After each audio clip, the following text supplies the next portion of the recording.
They were like creatures I'd never seen before.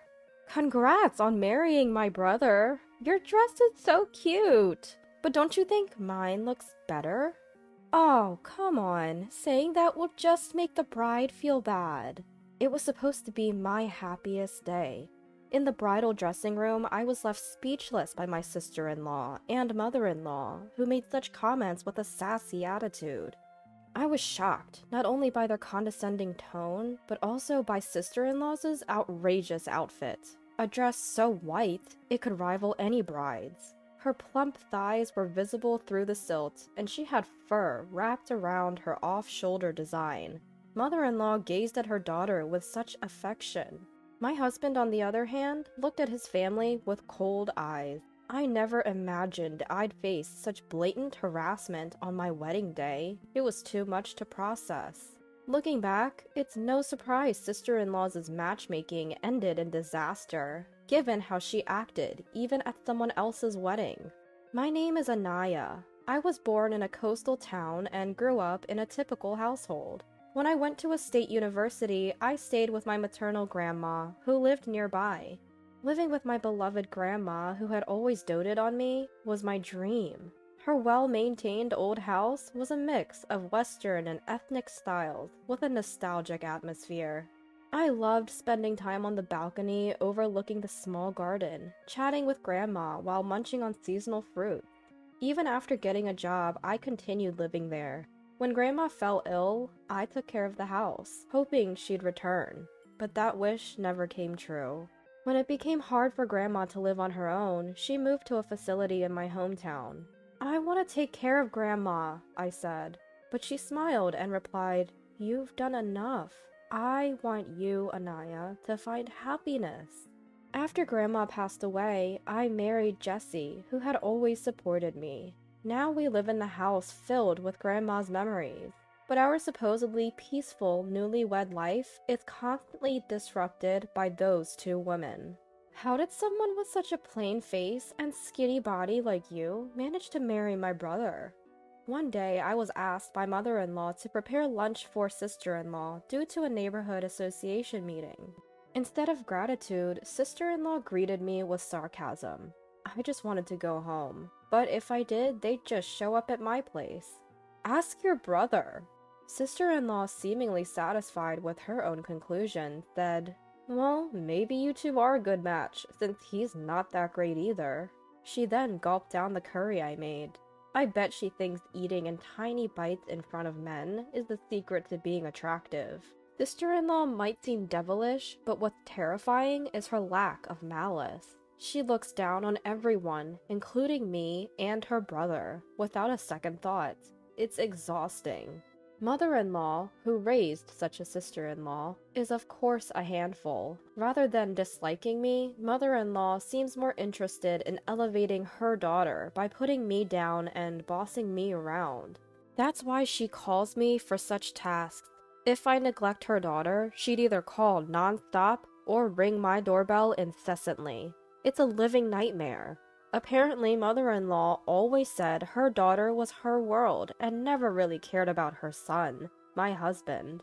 My husband claims he was never abused, but he also says he was never shown any interest. His father went on a work assignment 10 years ago and never returned, even after retirement. He still sends money for living expenses, so it seems neither mother-in-law nor sister-in-law care. My husband tries to address their attitude, but they don't listen.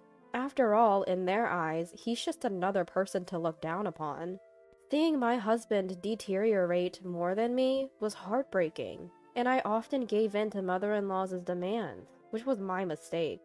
The two of them became increasingly unbearable, and we, as a couple, grew weary. We couldn't go on like this. Determined, my husband and I decided to hatch a plan. Just as our preparations were almost complete, mother-in-law and sister-in-law unexpectedly showed up at our house. It was a hot summer day. My husband was at work. Reluctantly, I greeted them. "Hello, sister-in-law. What brings you here?" "Just because. We're the cute sister-in-law and mother-in-law. Does it mean we need a reason to visit? You should fix that stingy attitude." "It's hot outside. Let us in. You're so inconsiderate." I really didn't want to let them into Grandma's precious house, but to avoid causing a scene, I reluctantly let them in. I served them coffee and some cookies I baked the day before. What, no cake? I'm sorry, you came unexpectedly. Well, it's okay. Your cooking is decent, even if it's a bit plain. That's true. We'll give you that. Surprisingly, sister-in-law and mother-in-law complimented me. It felt more creepy than pleasant. The house is old, but spacious. It's passable. Passable? To me, this house is perfect. Actually, Elle is getting married. Mother-in-law dropped the bombshell out of the blue. Wait, this self-centered sister-in-law? I was momentarily shocked, but her getting married wasn't that surprising. She often bragged about her curvy body and her straightforward approach with men. It seemed to work on naive men, or those looking for fun. So, with the guy you had an affair with? I recalled a man she once mentioned. It wasn't an affair, we just met in the wrong order. It's true love. But no, not him. The one who approached you recently? I just noticed his intense gaze and approached him first. But no, not him either. Who, then? Elle met him at a speed dating event. He's a wealthy man's son. Mother-in-law proudly announced. That's right, I'm having a shotgun wedding with a rich guy. Good for Elle. Unlike your brother, who married someone like you. She added that she's already pregnant, not forgetting to throw in a dig at me. The speed dating event was about 3 months ago. She probably charmed an unsuspecting man. I feel sorry for him and his family. Did you break up with the other guys? Not yet. They all love me so much, I can't bear to tell them. It's inevitable. Elle is just so lovable. But what really satisfies Elle is money. I had a hunch, but still, I wonder if the child is really from that wealthy man. We want to use this house for our pre-wedding family introduction. Their ulterior motive became clear. I was so repulsed that I blurted out my response. No way! They glared at me, and to avoid a scene, I quickly tried to smooth things over. I didn't want to cause a scene, so I quickly tried to find the right words. I think the groom's family would prefer to see their future daughter-in-law's actual home. But our place is a bit messy, and it's a small apartment. Then clean it up, and stop smoking inside. But won't they find it strange if they're invited to the bride's brother's house?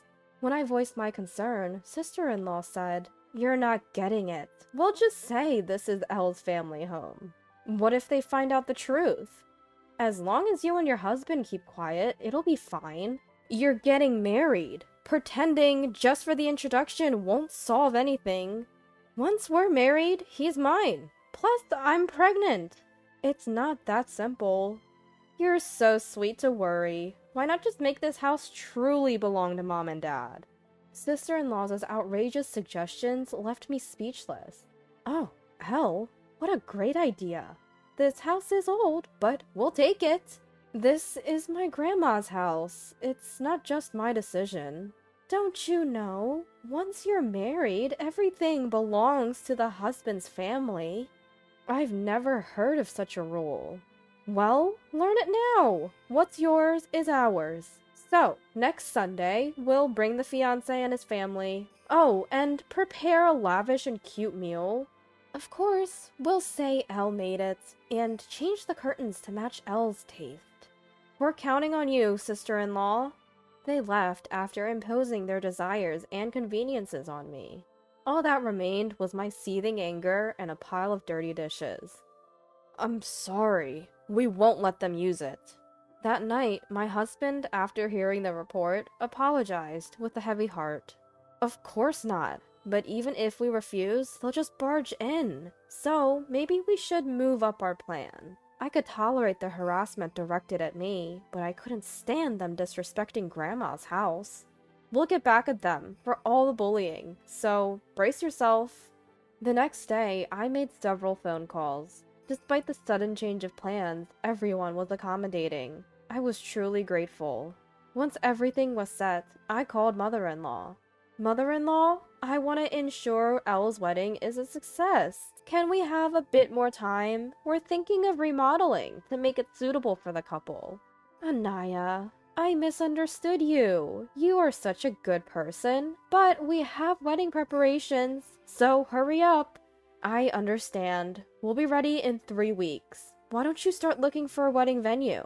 You're so thoughtful, it's almost scary. But yes, we'll leave the introduction to you and focus on the wedding.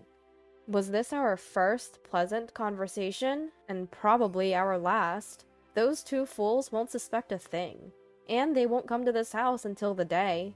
Alright, we're going to be busy from today. We had a tight deadline. We'd worked tirelessly, sacrificing sleep, but it was for our future. 3 weeks later, the day mother-in-law designated for the introduction arrived. My husband and I anxiously awaited her call. I could almost see mother-in-law's furious face as she dialed. At 10 a.m., my phone rang, displaying mother-in-law's name. I answered the call. Anaya! What have you done? Mother-in-law's hysterical voice pierced my ears. I thought you'd appreciate it. I prepared a perfect vacant land and meal for you and Elle. What have you done? She was probably hurling insults at me, but they weren't coherent. The place she took her fiancé's family to, claiming it was her home, was no longer Grandma's house. I had prepared a new home and meal for them, but it seems they weren't pleased. Mother-in-law's words were still incomprehensible. She probably wanted me to explain the situation to the other party. I'll do just that. I'm sorry if I upset you. Can you put me on speaker so the groom's mother can hear? I apologized to mother-in-law in the most submissive tone I could muster. The shouting stopped, and a refined voice of a woman came on. Are you Aaron's mother? It seems there's been a misunderstanding. Oh, not Aaron? My apologies. So, Aaron finally left his wife for Elle. Or is it Ivan? Phil! No. I listed all the men sister-in-law had been involved with. Anaya, stop it! With mother-in-law's loudest scream yet, the call ended. They were probably in the middle of a huge argument. Ugh, that felt good. Anaya? My husband, who had listened to the entire conversation, looked at me apologetically. I'm sorry for making you do that. I should have handled it. No, remember? I said I wanted to get back at them. One last time. For Grandma's cherished house? Come on, I've explained this. Grandma wanted me to be happy. I love that house, but you're more important to me than it. My mother, Grandma's heir, had planned to demolish the house, and it turned into vacant land. It wasn't earthquake resistant, and maintaining an old house is tough. I had insisting on living there because I loved it. But after marrying my husband and dealing with mother-in-law and sister-in-law, I changed my mind. I didn't want them to tarnish that house, but I didn't want to leave my husband either. So I wanted to say goodbye to Grandma's house, with fond memories. That's why I asked my husband to find a new job, and we prepared to move back to my hometown. We just sped up our plans. I had Grandma's house demolished and built a small doghouse in the middle of the vacant land, with a tag reading L. It was styled like a log cabin, which went slightly over our budget. I filled a small dish with the most expensive dog food from the pet store. Everything was ready. Grandma liked you. She wouldn't want us to break up because of that house. Anaya, I promise I won't waste the chance you've given me. My husband looked at me earnestly. I made this decision because I believed in him. 1.5 years has passed since then. After moving to my hometown, my husband, initially bewildered by the rough-around-the-edges fishermen in the neighborhood, is now even more beloved by them than I am. The coastal town's breeze and the seafood-rich dishes seem to suit him. The once pale complexion he had is now gone. Watching him joyfully devour grilled salmon for dinner fills me with contentment. Did you get any emails today? No, nothing recently. They're probably too busy. We haven't been in touch with my mother-in-law and sister-in-law since that incident. My husband's phone is the only lifeline to them. We heard about the doghouse fiasco from a neighbor who was close to Grandma. The house my mother-in-law and sister-in-law showed to Grandma was demolished, leaving only a lone doghouse. From a dog food dish, there was a luxurious scent of foie gras. The two were in a frenzy, repeatedly claiming it was harassment from the brother's wife. After getting a hint over the phone about sister-in-law's questionable taste in men, the fiancé's family confronted them. Panicking, the two couldn't give a straight answer. Later, the fiancé's parents hired a detective to investigate sister-in-law's behavior. Of course, they found nothing but lies and men. This led to a DNA test for the unborn child, revealing it wasn't the wealthy man's. The engagement was naturally called off. The baby's father turned out to be a man sister-in-law had pursued. He was apparently smitten with sister-in-law, delighted to have a child with her, and fortunately, they got married. However, the man's mother was a stubborn woman who adored her son. She was furious that her precious son was taken by an older woman with no morals, and demanded they live together. On the other hand, mother-in-law, upset about her daughter being taken, rented an apartment near the newlyweds, and seemed to be in daily battles with the man's mother. Sister-in-law, who had planned to marry rich and live a luxurious life, now seems exhausted from being bullied by her mother-in-law and handling household chores and childcare. But there's a silver lining. Sister-in-law's husband adores the baby. So, it's safe to say it's all on them. My husband's phone rings. Oh, it's an invitation for drinks from my father-in-law. Your dad is really fond of you, isn't he? I enjoy his stories, and my mother-in-law always prepares my favorite dishes. I realize now my own mother never asked about my favorites. This is what family feels like, my husband murmured.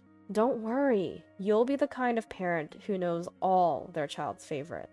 Saying this, I gently rubbed my swelling belly, and he smiled warmly.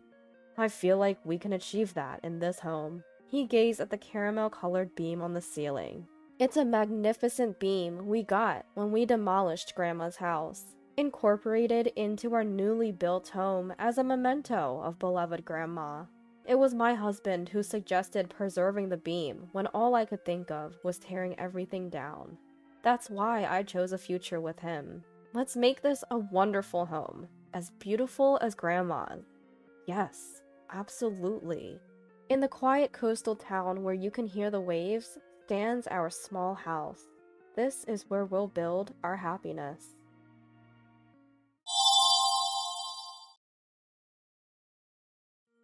You didn't hear me. A high school grad like you must be hard of hearing too. My kids deserve to be born to a much better woman. Education doesn't matter when it comes to love. My husband used to say before we got married.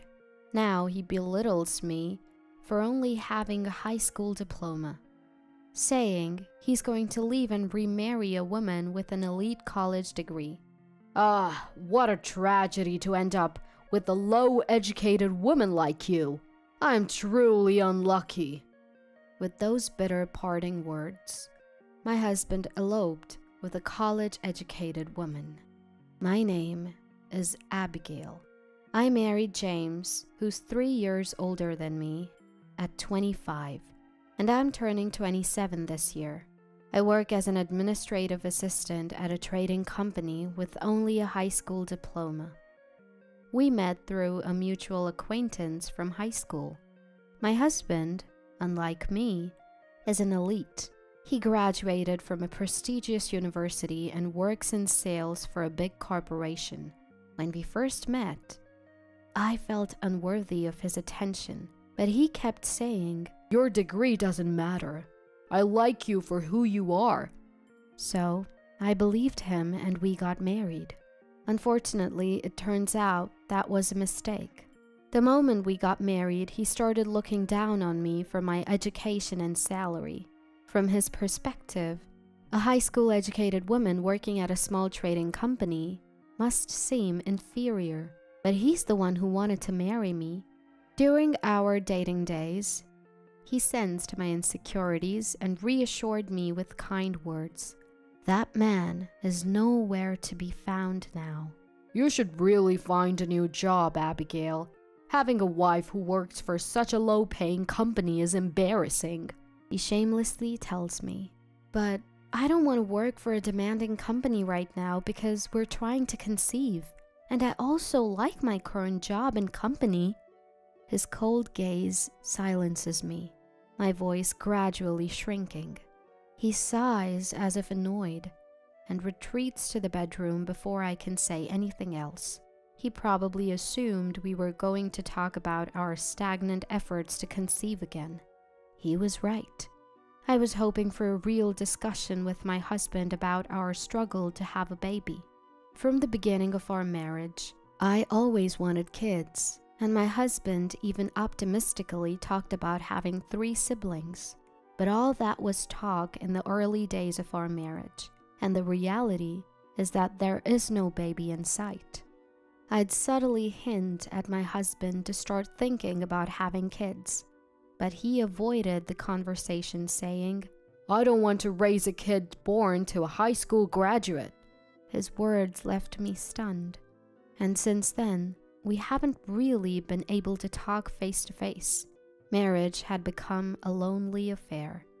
He'd belittle me every chance he got, reminding me to be grateful for being picked up by someone as elite as him, all while piling housework on me. And lately, he even stopped providing enough money for daily expenses. Apparently, according to him, I was bad with money and needed to save more. I had already cut corners wherever I could, even dipping into my savings from my single days when things got tough. You'd think I'd want a divorce by now, but fear held me back. The fear that he'd lash out if I brought it up. I was afraid to bring up divorce, worried that my husband would explode in anger. On top of that, I didn't want to betray my parents, who were so thrilled about our marriage and eagerly awaiting the birth of their first grandchild. As our marriage cooled off, my husband started spending less and less time at home. Coming home in the morning became the norm. If he came back drunk late at night, he'd wake me up to make him a snack. And whenever he came home late, I would always smell women's perfume on him. Even without a woman's intuition, it was clear. He was cheating. But I was too scared to confront the truth and kept procrastinating. Then, out of the blue, he said he was leaving. "My real love is finally pregnant, and I'm moving in with her tomorrow." Stunned, I listened as he let out an exaggerated sigh. "Didn't you hear me? You're a high school grad with bad ears too. My exceptional genes are wasted on you." He kept babbling about things I didn't even ask. Turns out, he was cheating on me with a younger woman who graduated from the same prestigious university as him. He said he was leaving me for her because she is now pregnant. "She's just starting her career, you see. Taking maternity leave right after joining a company would affect her career. Since I'm such a catch, I've had plenty of matchmaking offerings from my bosses. So I thought, why not marry someone for the time being?" That someone for the time being was apparently me. Maybe because there was no longer a need to hide. His face looked more grotesque than I had ever seen. "You work for a small trading company, right? I thought you might have some useful connections or something. But no, you have no valuable contacts and all you do is nag about having kids." He stared at me intently after saying all this. Seeing me speechless, he snorted, stood up from the sofa, and muttered, "Ugh, what a tragedy. Marrying someone as uneducated as you. What a waste of my precious time." He then walked out the front door without even sparing me a glance. I take deep breaths as I hear my husband lock the front door. My tense muscles, tightened by his overbearing demeanor, finally start to relax, and I break out in a cold sweat. Now that I know his schemes, there's no need to hesitate. I quickly finish my dinner that day and lock myself in my bedroom before he gets home.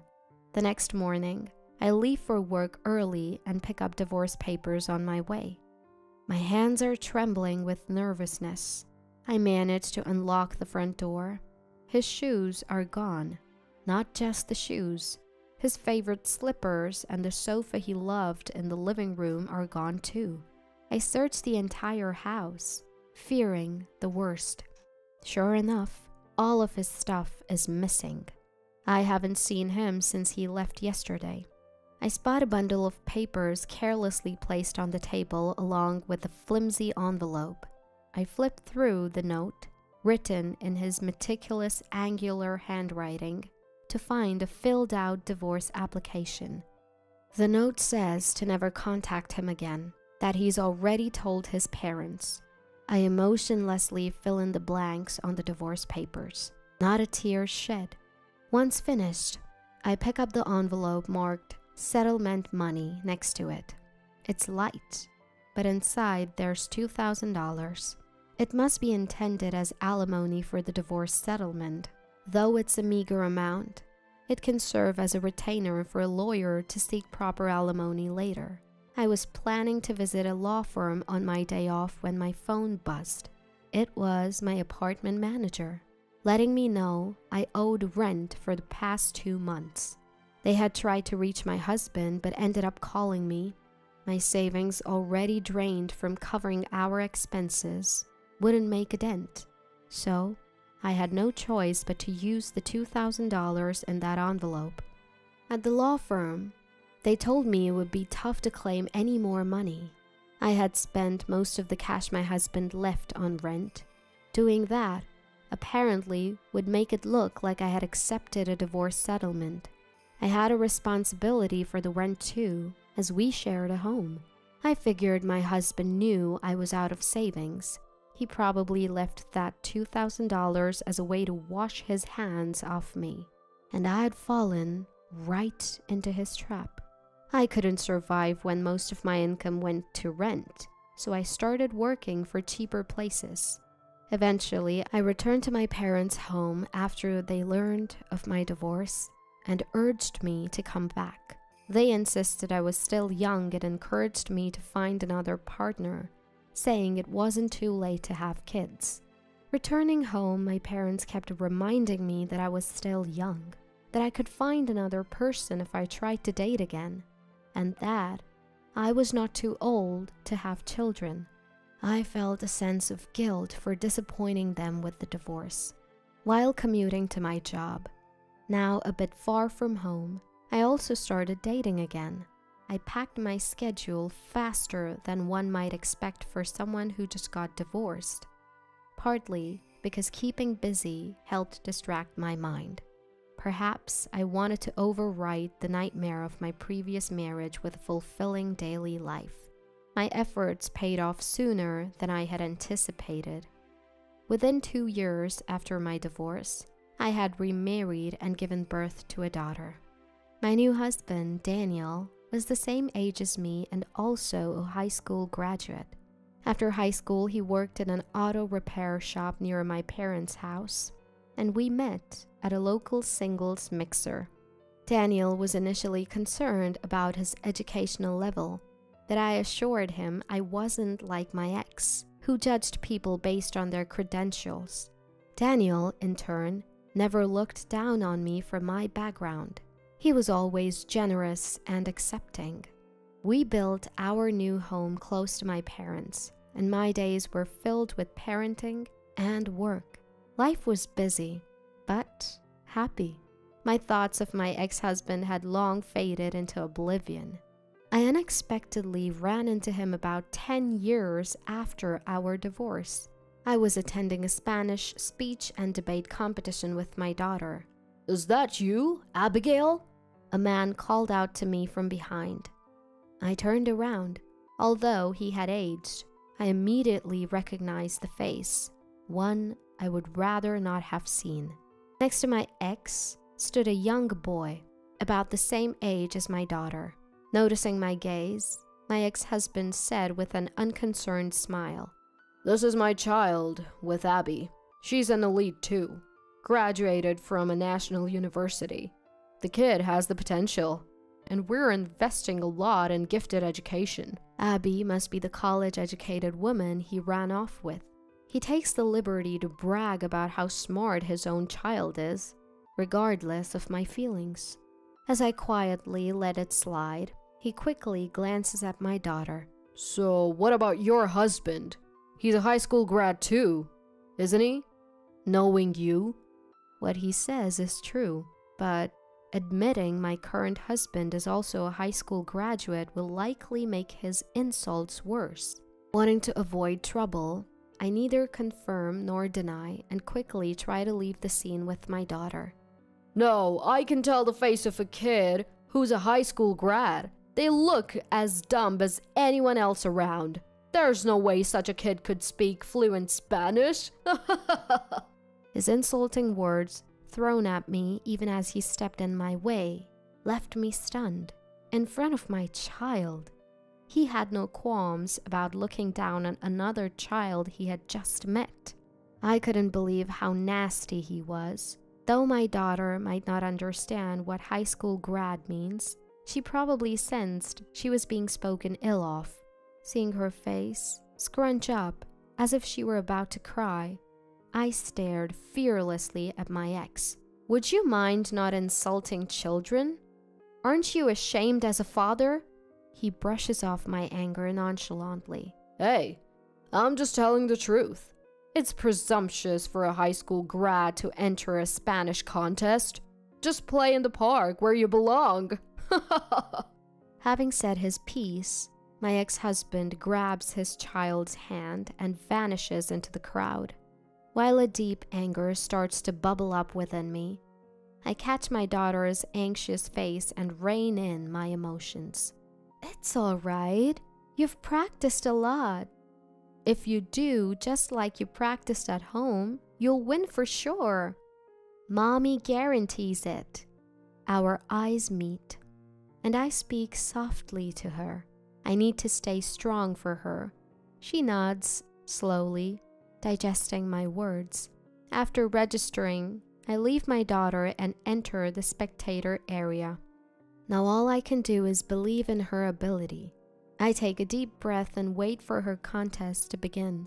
Including my ex-husband's child, most of the young contestants were nervous and stumbled through their speeches.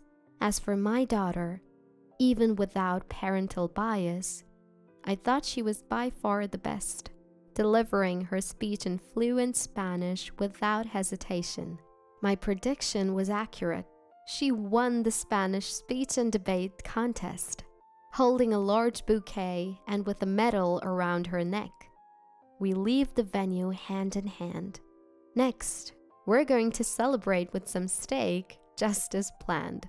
Abigail, wait up! A loud voice chases after me from behind. I quickly shield my daughter behind me and turn around to face my ex-husband. His eyes are red-rimmed, as if he'd been crying.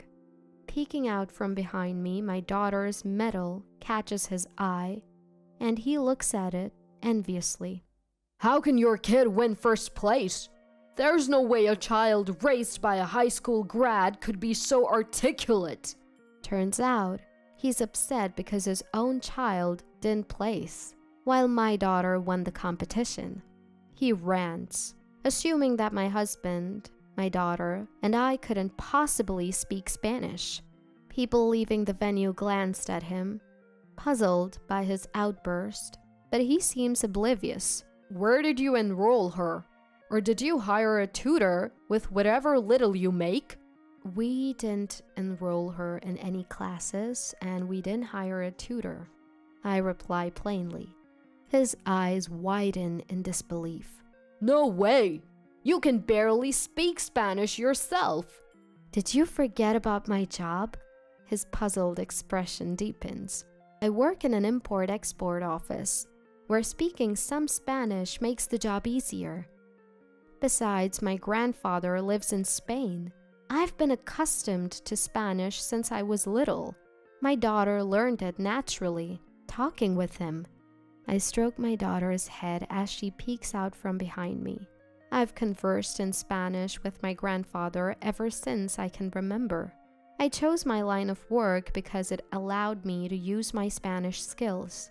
My daughter started speaking Spanish naturally because we've been video calling with her great-grandfather to show him how she's growing up.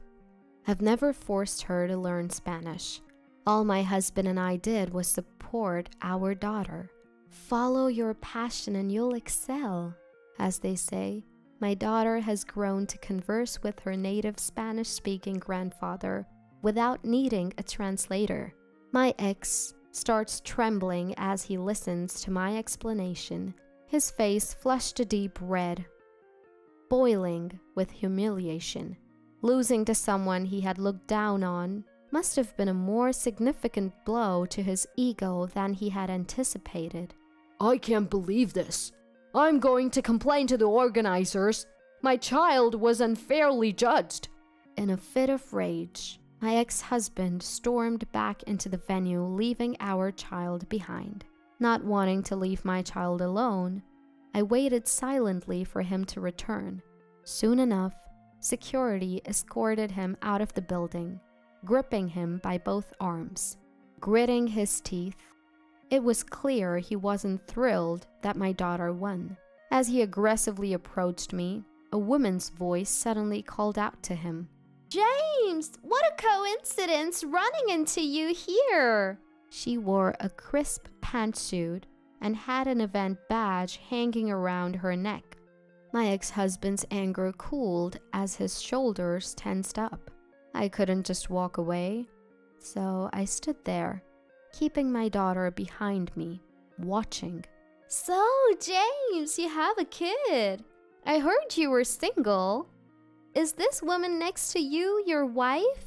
Caught off guard, I shook my head vehemently. "No, he's my ex-husband." "Oh, so this child is yours and James's." She eyed the boy standing next to my ex-husband with her piercing gaze. "No, that's the son from the woman he married after divorcing me." Her eyes lit up. Sweating and looking pale, my ex-husband was clearly distressed. What happened next needs no explanation. Sensing impending chaos, I fled the scene. It turns out, after marrying a college-educated woman, he had been having an affair with another educated woman involving in the Spanish speech and debate tournament. She quickly realized she was his side chick upon seeing him with a child. Naturally, the affair infuriated his well-educated wife. She took their child and went back to her parents' house the next day. Now, he's scrambling to pay child support, alimony for the divorce, and education loans. Word got around his office about how he had been serial dating women based on their educational backgrounds, forcing him to resign. As for my daughter, she later participated in the national Spanish speech competition. While she didn't win, her near-native language skills drew much attention, and her interest in Spanish only grew. With my current husband's support, I left my long-time job at a trading company. Now, I teach Spanish from home and assist my grandfather with translating novels.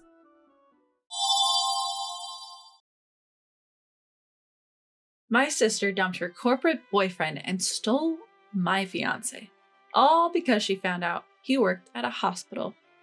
Thanks for handing over a doctor boyfriend to me. My sister shamelessly brags about marrying my ex, but she's got one thing wrong. He's not a doctor. I can't wait to see her face when she finds out. My name is Beatrice. I have a younger sister named Catherine, just a year apart. We're not on bad terms or anything, but ever since we were kids, Catherine has always tried to outdo me. She's never satisfied unless she's better than me. Hey sis, did you get your test back today? Yeah, just got my math test back. Let me see. Just as I thought, I scored higher again.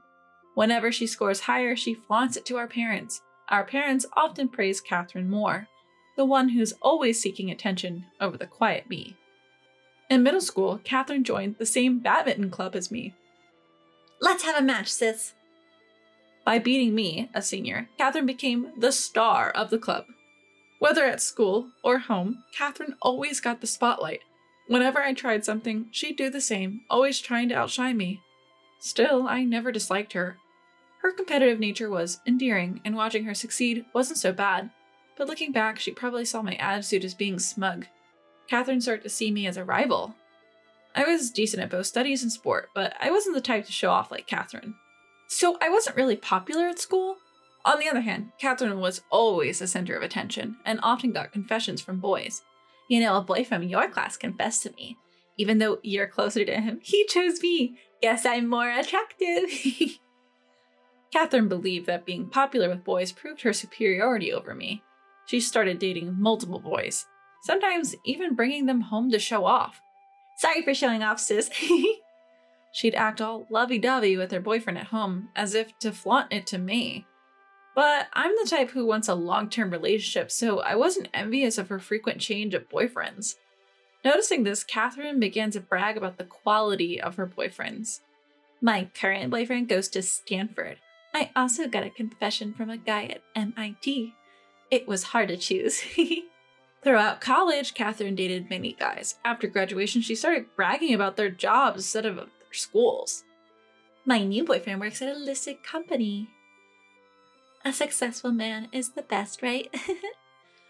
Eventually, she introduced her boyfriend to our family, saying she wanted to marry him. This is Bradley. He's an elite working for a trading company. He said I could even quit my job and become a housewife after we marry. Bradley, a year older than Catherine, seemed calm and listened to Catherine's stories with a smile. Sorry, I'm getting married before you, sis. If I waited for you, I'd become a grandma. Hearing this, Mom looked puzzled. Wait, didn't Beatrice have someone she's dating too? Yeah. I hadn't told Catherine because I didn't want her to feel competitive, but I actually have a fiancé too. Upon hearing this, Catherine bombarded me with questions. Who is he? Do you have a picture? What does he do? How much does he earn? I had anticipated this reaction, which is why I hadn't wanted to tell her in the first place. Seeing my hesitation, Catherine suggested a double date. Why don't we all go out for dinner? You and your boyfriend, and me and Bradley. That should be fine, right? I wasn't thrilled, but I figured it would satisfy her curiosity.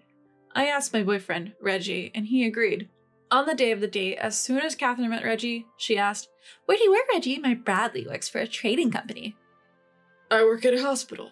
A hospital? Hearing Reggie worked at a hospital, Catherine's face changed instantly. Why didn't you tell me your boyfriend was a doctor? I would have preferred a doctor over a corporate guy. Without waiting for my response, Catherine bombarded Reggie with questions. Which university did you graduate from, Reggie? Well, it's a specialized field, so I'd rather not say. Were you from a wealthy family? My current income doesn't even come close to what my dad made. You must have had an accomplished father.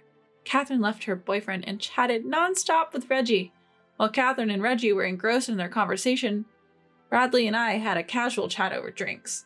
If Bradley wasn't such a calm and mature man, he probably would have snapped at Catherine and Reggie. Only someone as patient as him could handle being with Catherine. I hoped this would satisfy her. I even rescheduled a gourmet festival event I was supposed to attend with Reggie to the following weekend. I planned to indulge Reggie's whims on our next date. However, the next week, Reggie suddenly canceled. Beatrice, about our date tomorrow. I got swamped with work. That's okay. I'm sorry for rescheduling in the first place. We decided to spend the weekend separately. With a sudden free weekend, I decided to attend the event alone. On my way, I heard a familiar voice from behind. Beatrice? I turned to see Bradley. Oh, Bradley, are you here for the event too? What a coincidence. Catherine suddenly had work and canceled our date. That's just like me. I was supposed to come with Reggie, but he got caught up with work and had to cancel. Bradley mentioned he learned about the event from Catherine and was interested. Did Catherine know about this event too? I had a bad feeling. Entering the venue, my worst fears were confirmed. I spotted Catherine, arm in arm with Reggie, laughing and enjoying themselves. Unable to hide my shock, I approached my sister. Catherine? Reggie? What's going on here? While Reggie looked uncomfortable, Catherine seemed smug. Isn't it obvious? I've decided to date Reggie. What are you talking about? Reggie is my boyfriend. Ex-boyfriend, right? Reggie seems to enjoy my company more than yours. But you have Bradley. Bradley, standing next to me, seemed lost for words. Catherine glanced at him and said dismissively, Perfect timing. Bradley, let's break up. I've fallen for Reggie. Bradley's eyes widen. Are you serious? Of course, being a corporate wife is fine, but being a doctor's wife is way more appealing. I was too stunned to process Catherine's words. She had not only stolen my boyfriend, but also dumped hers without a second thought. I couldn't hide my disgust at her actions. Without any remorse, Catherine linked arms with Reggie and left. I can't do it anymore for my little sister, who doesn't even have a shred of ethics like that. I decided to distance myself from such a selfish sister. I didn't contact Catherine after that. It was 6 months later when she called me. Hey, big sis, I got married. Married? Don't tell me. Yes, to Reggie. She was reporting her marriage to the boyfriend she stole from me. She continued gleefully. You're too plain for someone like Reggie. That's why I took him from you. I had moved on from Reggie in those 6 months. After all, he was the kind of guy who shifted his attention from me to Catherine. I didn't miss him. I replied calmly. Oh, so you got married, so did he pay off all his debts? That's what are you talking about? He didn't tell you? What had concerned me during our relationship was Reggie's gambling addiction. He was deeply in debt due to his gambling habits. We were waiting for him to pay off his gambling debts before getting married. I had no idea. It seems Reggie hadn't told Catherine about his gambling or his debts. Catherine was momentarily speechless, but quickly regained her composure. Well, Reggie can pay it off quickly. After all, he's a doctor. He must earn more than a corporate guy like Bradley. Thanks for giving me a doctor boyfriend. I realized Catherine was still under a misconception. I decided to enlighten her. He's not a doctor. He's actually unemployed. What? But he said he worked at a hospital. He did work at a hospital as a janitor. It's all about how you phrase it. But he went to a good college and comes from a wealthy family, right? He went to a vocational school. That's why he didn't specify when you asked about his college. As for his family, they're just average. His dad, a regular office worker, probably earns more than jobless Reggie. Catherine was speechless, and rightfully so. She switched from Bradley to Reggie because of the supposed salary difference, only to find out that Reggie was just a casual worker, incomparable to a corporate employee like Bradley. After hanging up with me, Catherine apparently confronted Reggie. He confessed that he wasn't going to work every day but was gambling. That wasn't all. Upon their marriage, he had made Catherine the co-signer for his debts. Desperate, Catherine turned to her parents for help, but the debt was too much for her retired parents to handle.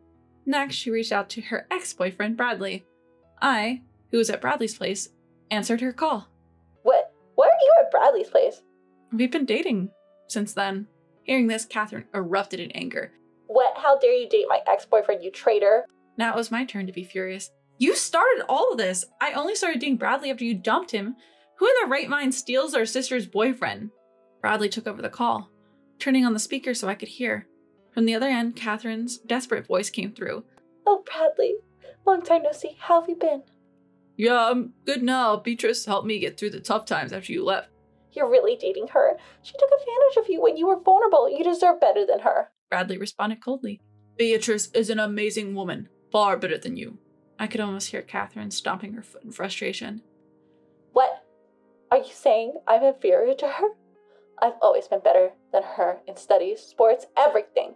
Well, maybe in character she's superior. That's not true. I've always been more popular, had more friends and boyfriends. Having many boyfriends isn't something to brag about. A woman who can commit to one relationship is far more admirable. That's just what unpopular girls say. You're only with her because I dumped you. I can come back to you if you want. No thanks. I can't see myself marrying someone who only looks at titles. It's only natural to know about your partner before marriage. All you wanted to know was his salary, right? Even if you did marry, you'd jump ship as soon as a better offer came along. That's not true. Really? That's exactly what you did on our date. I didn't. Struggling for words, Bradley looked at me and continued. Even after learning about his debt, Beatrice never abandoned him. She was willing to think together about how to repay the debt and how to cure his gambling addiction, and she silently stepped back without a word of resentment towards the boyfriend who easily betrayed her. Seeing her so different from you, I was increasingly drawn to her. That's impossible, choosing her over me. To be honest, I can't believe I ever considered marrying you. I'm just glad I realized it before making that mistake. Wait, you can't show off someone plain like Beatrice to others. If you're going to marry, it should be with someone like me. Are you an idiot? You don't marry to show off to others. You marry because you want to spend your life with someone, and that someone is definitely not you. It's Beatrice. With that, Bradley hung up. Then he turned to me. Beatrice, I guess that conversation was kind of a proposal, but let me ask you formally, will you marry me? I joyfully accepted Bradley's proposal. Yes, if you'll have me. Our married life was smooth sailing. He told me, you can be a stay-at-home mom if you want. But unlike Catherine, I never aspired to be one. I love my current job, so even after getting married, I chose to continue working. When I was dating Reggie, I was worried if he would help with household chores if we both worked, but Bradley steps up saying, we both work after all. He willingly takes on household tasks. Now, I genuinely feel grateful for marrying him. On the other hand, Catherine still seems to be with Reggie, unable to break up with him. Reggie's gambling addiction hasn't changed. He occasionally gets a part-time job, but he usually spends all his earnings on gambling the same day.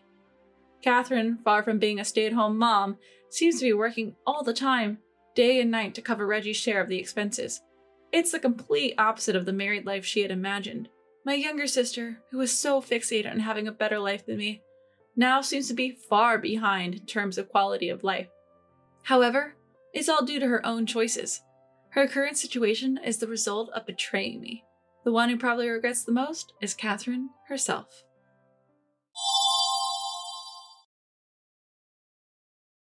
You're already married, aren't you? Going back to your parents' house is just too soft. If you go back, don't ever come back to this house again.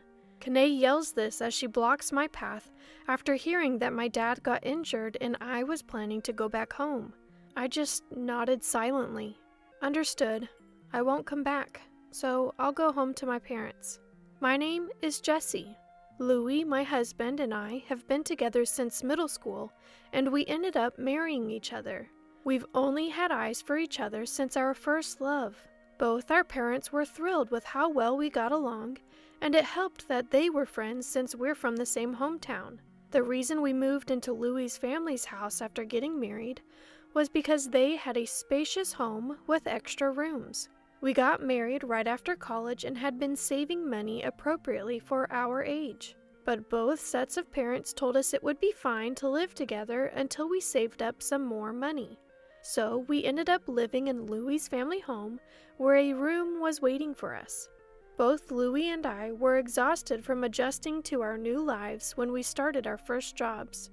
We felt grateful that we could live with his family. My in-laws treated me like their own daughter, and there was absolutely no issue in mine and Louis' married life. That is, until Lyra came back home. Lyra is Louis' older sister, 2 years his senior. She had been mean to me ever since I started dating Louis in middle school. She said things like I wasn't good enough for him, or that he had poor taste. Louis always defended me and wondered why Lyra would say such things. Lyra worked for a company that required her to relocate, and she moved to the city shortly after starting her job. One of the reasons I agreed to move into Louis' family home was because Lyra wasn't there. Another reason I agreed to live in Louis' family home was because Lyra wasn't around. If Lyra had still been living there, I would have flat out refused to move in. However, as fate would have it, Lyra was reassigned to our hometown. When I shared my concerns with Louis, he said, "Lyra is an adult now. She won't say anything weird." True, the times Lyra bullied me were back in high school. After she went to college, she rarely came home, and we stopped running into each other even when I visited the family home. At our wedding, although she didn't speak to me, I remember seeing Lyra crying. It made me think maybe we could get along, but that was a big mistake. After returning home, Lyra acted normally toward me in front of Louis and his parents. I thought maybe she had matured and her edginess was gone. But then, one day when I luckily had some time off, I was enjoying a book in my room. Lyra, who also happened to be off that day, walked into my and Louis' room without knocking. "Hey, how long are you gonna laze around? Could you hurry up and make some food? I'm hungry." Lyra wore a look she'd never show in front of Louis or his parents. Taken aback by Lyra's eyes, filled with what seemed like hatred, I put down my book and said, "All right, let's make some food," and headed to the kitchen. Drinking in the middle of the day, Lyra acted as though I should naturally be the one cooking. She'd never acted this way when Louis and his parents were around. Feeling deceived, wondering if she'd been hiding her true self all this time, I quickly made lunch. Lyra took one bite, then stood up with her plate. There's no way I can eat something this terrible. Jesse, why did you even marry Louis? He really doesn't know how to pick 'em. Poor guy. Glaring at me, Lyra took her plate straight to the trash. She threw away the food I had made right in front of me. Go buy some alcohol. After eating your awful cooking, it feels like my tongue is rotting. I want to disinfect it with alcohol, so go get some now.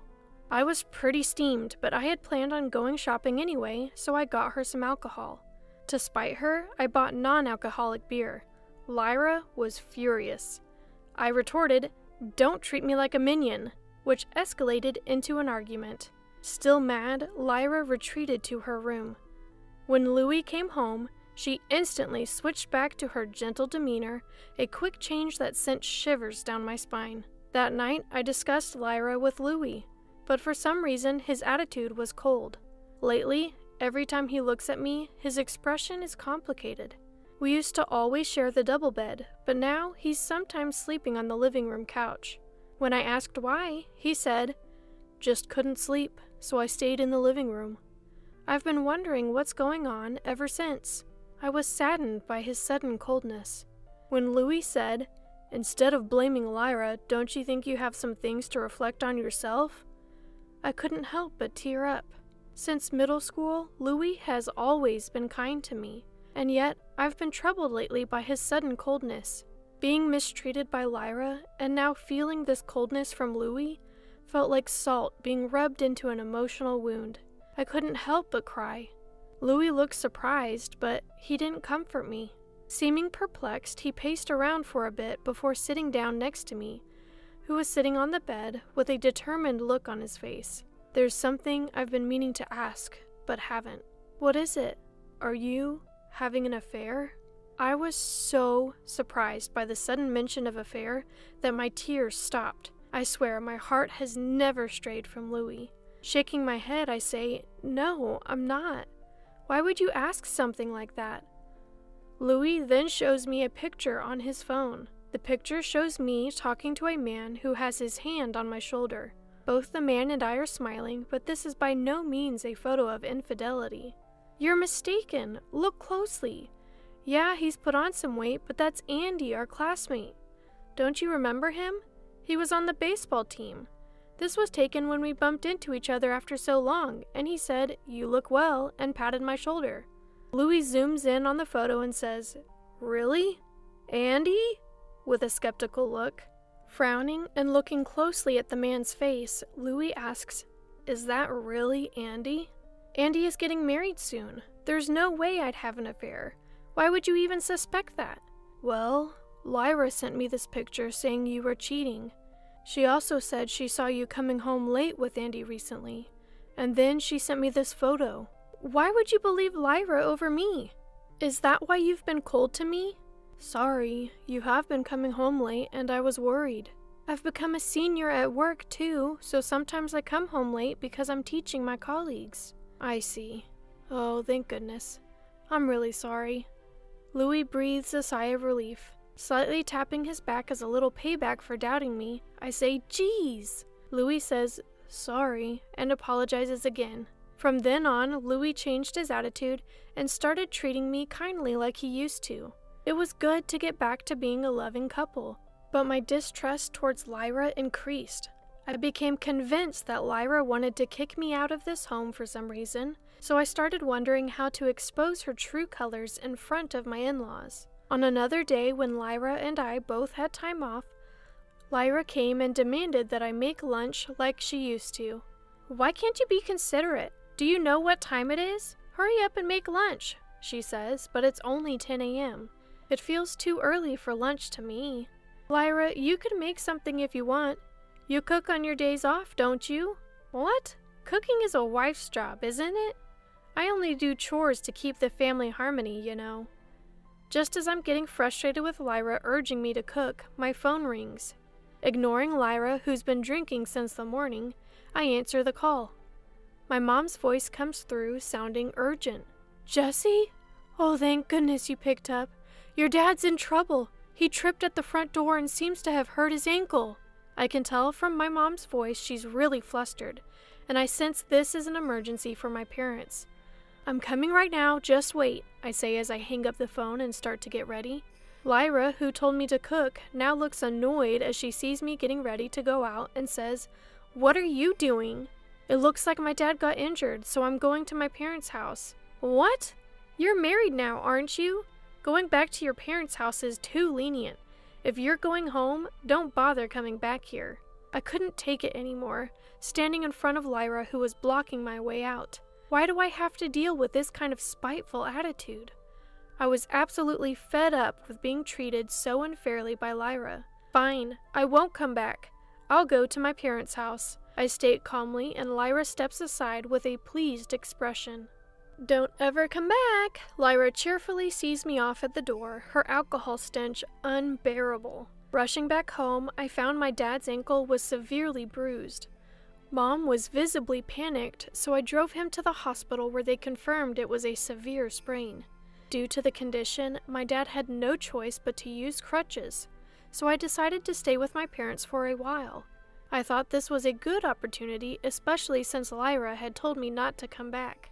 I informed Louie and my in-laws over the phone about my dad's injury and my strained relationship with Lyra, letting them know that I'd be staying at my parents' home for a while. My in-laws said they would talk some sense into Lyra. Louie then said, "Well, I'll come live at your family's home too." My parents get along well with Louie, so they were pleased, albeit a bit apologetic for the inconvenience. I received a text from Lyra saying, "Why would you tell my parents? Aren't you embarrassed to tattle like a child?" I just read it and ignored it.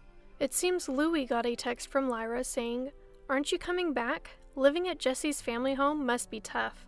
Louie responded, "I'll go where Jesse is," and we didn't hear from Lyra after that. My dad's recovery was slower than expected. He spent about 3 months on crutches and in a wheelchair. My dad seemed both grateful and happy for Louie's various help around the house. Just when I was feeling grateful for being married to Louie, Lyra sent a shocking message my way. "I'm bringing my boyfriend over. Since you're technically my sister-in-law, you have permission to come home for just 1 day. Be polite and greet him properly. Don't say anything unnecessary." I felt repulsed by the selfishness of her text, but the message Lyra sent to Louie was even more off-putting. Her message said, "My boyfriend is coming to greet the family, so come home, Louie. I might be getting married, but you'll always be important to me." Louie commented, "Lyra's texts are always so poetic, aren't they?" But thanks to my woman's intuition, I had a good idea of how Lyra really felt about Louie. To protect Louie and our marriage, I decided to turn this meeting into a stage for my revenge, regardless of how Lyra's boyfriend might feel. After being allowed to return to my in-laws' house after a long time, I received multiple apologies from them. They told me Lyra was going to pick up her boyfriend and that they'd make sure she apologized to me afterwards. "Oh, it's fine as long as Lyra stops being malicious. That's all I really want," I replied with a genuine smile. Plus, I'm sure that after my revenge, Lyra won't dare to be nasty to me anymore. The man Lyra brought with her seemed serious enough, but what shocked Louie and my in-laws the most was how much he looked like Louie. From the aura to the facial features, they were identical, leaving my in-laws exchanging surprised glances. It was clear that Lyra's boyfriend also noticed the resemblance. As he stood there in surprise, Lyra cheerfully said, "Come on in, come on in." Louie whispered to me, "Isn't that guy way too similar to me?" "I told you so, didn't I?" was my reply. I had let Louie know beforehand that I was planning some revenge. Louie had told me I didn't have to go that far, but when I explained my reasons, he seemed torn between believing me or not. However, after seeing the guy's face, Louie seemed to finally understand why I felt the need for revenge. Though the awkward expression on Louie's face showed his mixed feelings, my resolve to make Lyra learn her lesson the hard way was reaffirmed. "My name is Jackson. I'm considering marriage with Lyra. Nice to meet you all." My in-laws welcomed Jackson's polite introduction with smiles. Lyra seemed really happy and started downing drinks like there's no tomorrow. Jackson, who had seemed a little tense, started to relax more, thanks to my in-laws' warm demeanor. As we all were engaged in light conversation, a tipsy Lyra rested her head on Louie's shoulder, not Jackson's. This is fun.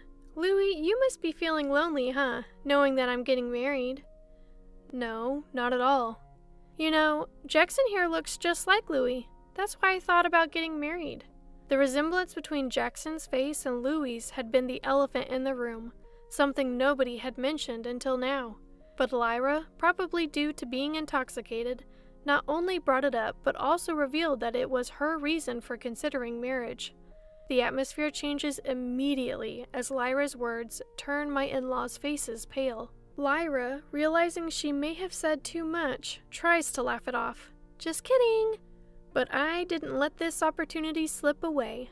Lyra, you can't be serious. Before my father-in-law can say anything more, I interrupt. I can't bear to let this sad tale come from my in-laws' mouths. And more importantly, I need Lyra to realize that Louie is my husband, not just a family friend. Jackson, did you know? I hate to spill family secrets, but Lyra and Louie are not actually blood related. My in-laws had children from previous marriages and then got remarried. What? He looks at Lyra in surprise. Lyra quickly puts distance between herself and Louie and glares at me. Undeterred, I take out my phone and place it on the table. I've had my suspicions for a while. Lyra has been treating me poorly, and I've wondered why. As I say this, I press the play button on the voice recorder app on my phone. What flows out are the sounds of Lyra berating me. The recording is filled with Lyra's desperate voice saying things like, "Break up with Louie," and "Leave this house." Realizing the gravity of the situation, my in-laws utter in despair, "This can't be." But I turn to Lyra, who is now biting her lip and pale as a ghost, and give her a smile. Lyra, you've had feelings for Louie for a long time, haven't you? That's why you've been trying to drive me away. No, that's not it. Louie is my precious younger brother. Then why did you plan to marry Jackson because he looks like Louie? Well, that's... Jackson, you told me that you met Lyra in a bar, right? What was that encounter like? Caught off guard by the sudden question, Jackson replies with a trembling voice. We met while I was drinking at a bar. She told me she liked my face. That's how it all started. My mother-in-law lets out a sorrowful, "Oh," and starts to cry, while my father-in-law looks at Lyra with a serious expression. Lyra's biological father, my father-in-law, finally broke his silence. Lyra, did you have feelings for Louie? The heartfelt greeting I had prepared for Lyra's future husband was because I'd realized she had her sights set on Louie. Although Lyra herself never admitted it, her behavior over time made it increasingly obvious that she saw Louie not just as a brother, but as a man. While I had hoped it wasn't true, I grew more and more certain that their relationship was more than sibling affection. Suddenly, Lyra bursts into tears and buries her face in the table. I couldn't help it. I've loved him ever since our parents got married when I was in elementary school, and I met Louie. There are stories like this in girls' comics, you know, where the parents remarry and their children start dating. I had always dreamed that would happen with Louie and me, and then you came along and stole him. Jackson, listening to Lyra's tearful outburst, starts to complain of a headache and says he's leaving. Lyra clung to Jackson, but her father intervened, saying he'd go apologize to Jackson later. Lyra was clearly distraught, crying uncontrollably, but neither Louie nor I could do anything to console her. Lyra, I've always seen you as a real sister, but that's all it's ever been. With those words, Louie addressed Lyra, who was sobbing uncontrollably. For a moment, her cries quieted down, but then she burst into loud, childlike sobs again. I felt some pity, but it didn't change the fact that Lyra had been mean to me. Relieved that I had gotten my revenge, and that Lyra would no longer be pursuing Louie, we left for my parents' home. Later, we learned that Lyra had been diagnosed with alcohol dependency at the hospital. She was also found to be mentally unstable and had taken time off work to isolate herself. After talking it over with my in-laws, Louie and I finally decided to move out and start our life together. My in-laws kept apologizing to me, but I told them there was no need. Love can make people do crazy things, after all. I couldn't forgive what Lyra had done, but I did feel sorry for her. I hope she can move on from her feelings for Louis and find a new direction in life. Louis and I got off to a great start living together. We rented a house close to both our parents so we could easily help them if needed. Starting this new chapter brought back the excitement we felt as newlyweds. Louis and I plan to continue being a loving couple and live happily ever after.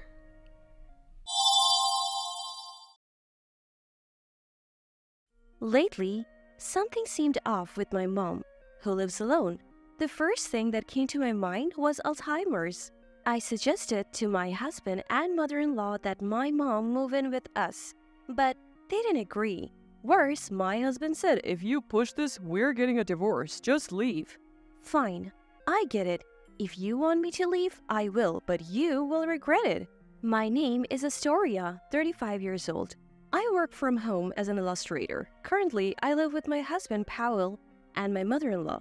A few years ago, after the passing of my father-in-law, we decided to live with my mother-in-law. I was concerned about her, so I agreed to this arrangement. We had just built a new house, so space wasn't an issue. We easily prepared a room for her. However, my husband doesn't earn much. We couldn't afford a house on our own, so my mom helped us financially. My mother-in-law seemed thrilled about the decision, especially since Powell is her only son. After the loss of her husband, she began to smile more and seemed to regain her spirit in a few months. But that peace didn't last long. About 6 months into our living arrangement, she started picking on me. One morning, after eating the breakfast I prepared, she sighed heavily. "Oh, this tastes terrible." What?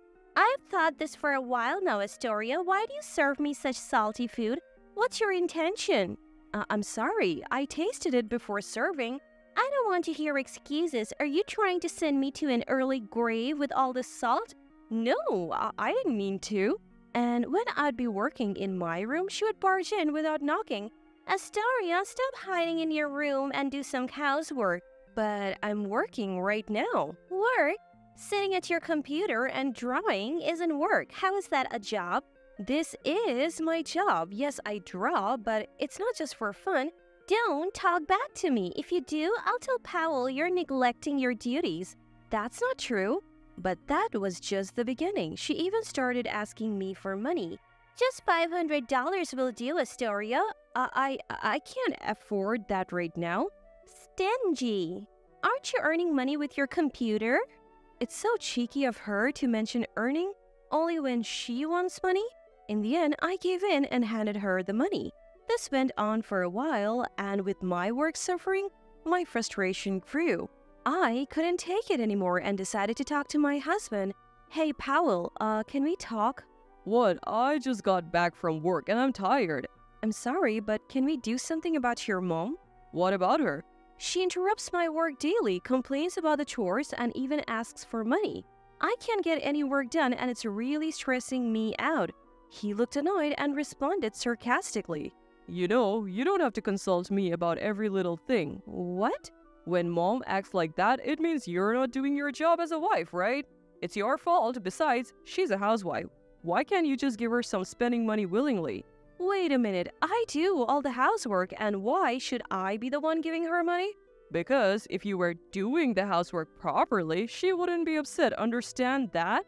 Think of the money as a token of gratitude. It's a fee for her guidance on your poor housekeeping. That's not... I was dizzy from my husband's unexpected words. Instead of support, he blamed me. He continued looking down at me. Listen, you're the wife here. You're married into my family. Just listen and do as you're told. But... Wyatt, mom has been a housewife longer than you. She knows more. Her word is law. Got it? But...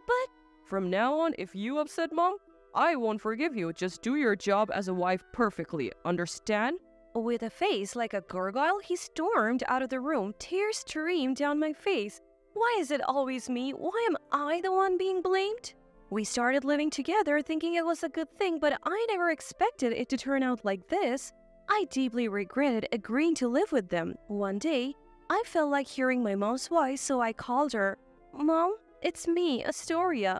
"Oh, Astoria. It's been so long since you last called. What have you been up to?" It's only been 2 days since we last spoke. What are you talking about? You haven't contacted me in 2 months. What? I had a bad feeling our conversation wasn't making sense. The word Alzheimer's crossed my mind. Worried, I took my mom to the hospital the next day. My fears were confirmed. She was diagnosed with Alzheimer's. Though it was mild, the doctor said it would be difficult for her to live alone. She had me late in life, so she's already well into her 70s. I couldn't believe that my energetic mom had Alzheimer's.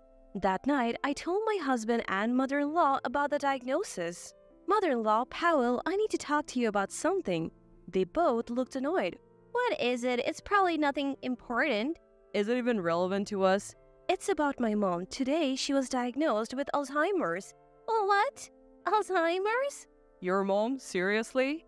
Yes, so about what we should do. Before I could finish, they burst into laughter. Poor thing, having Alzheimer's. I don't want to be involved with sick people.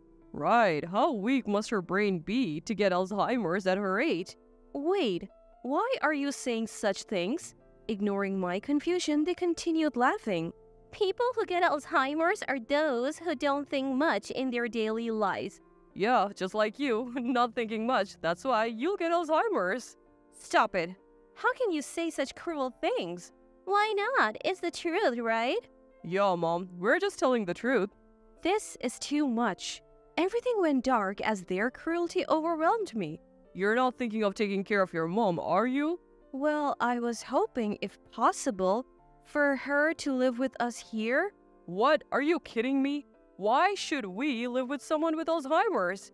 She's not just someone with Alzheimer's, she's still in her early stages and can take care of herself.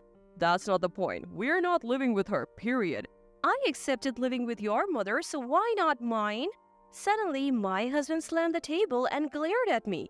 Don't compare a healthy person like my mom to your sick mother, got it? I will never agree to live with her. But if something happens to her, I'll regret it forever. I don't care about your regrets. You married into this family. Just listen to us. No matter how much I tried to persuade them, their stance remained unchanged. So I made another proposal. If we can't live together, at least let me visit her regularly. What? If you do that, we'll take care of the house. I'll manage the housework. I'm just really worried about her, please. No? Why not? Obviously, every time you visit her, it will cost money. And we will have to pay for her medical bills. Our finances will suffer. It's my money. No, you're not visiting her. End of story. Far from living with Mom, I was not even allowed to go to her place, and I'm completely stuck in all directions. Even mother-in-law, who was listening to the conversation, added a blow to me. Astoria, do you even understand your position here? Mother-in-law, please, I am really worried about her. Enough. You're part of the Brown family now. Just listen to Powell and me. But enough. If you keep this up, we'll divorce. How dare you defy us? Get out. Hearing the word divorce from her, my husband joined in, barely holding back his laughter. Hey, divorce sounds good. We don't need a wife who prioritizes a sick person over her own family. Are you serious? You call yourself an illustrator, but you barely make anything. You're so arrogant. It's a real job. Enough. Let's divorce. If you want to take care of a sick person so badly, just leave. All the anger I had been holding back exploded. I won't let them mock me or my mom. They're not my family anymore. If that's how they feel, I'll leave. With my mind made up, I told them, fine, if that's how you feel, I'll leave. For a moment, they looked shocked, but then they smirked. Good. Do what you want, just leave quickly. I never thought you would leave on your own. I'm so happy. I'll pack my things and go back to my parents' house, send the divorce papers by mail.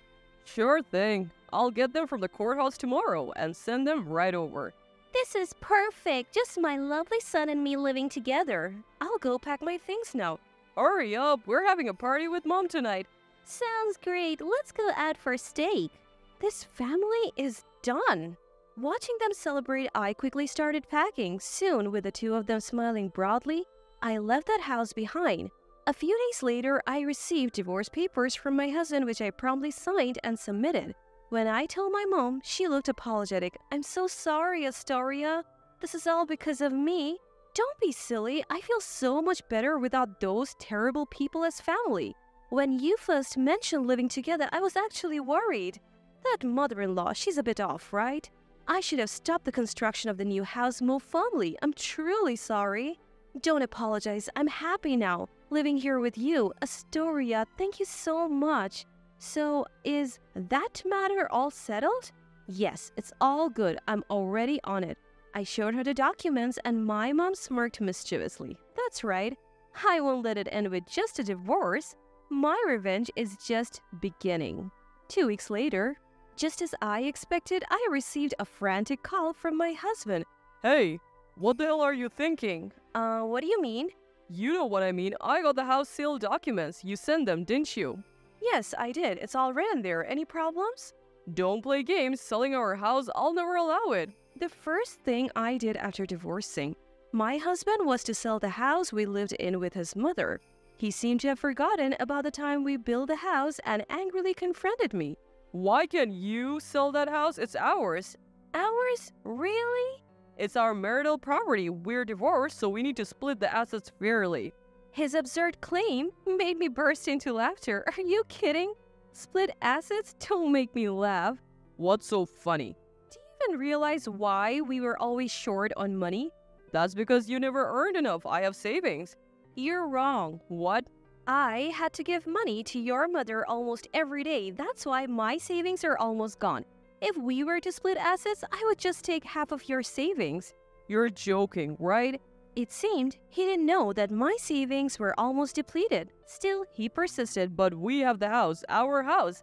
I told you, I'm selling it.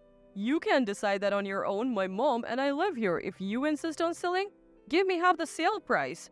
Remember when we bought the house, my mom paid for it in full because we couldn't get a loan? Did she? Yes, at that time I wasn't earning much and you had just changed jobs with a low salary. My mom paid for the whole thing. I recently checked the property deed with her. The house is in her name. Oh, I remember now. I left everything to you. I thought so. But now you understand, right? We don't have the right to decide whether to sell the house. It's up to my mom. And she's on my side, get it? Damn it. Finally realizing his position, my husband pleaded in a tearful voice.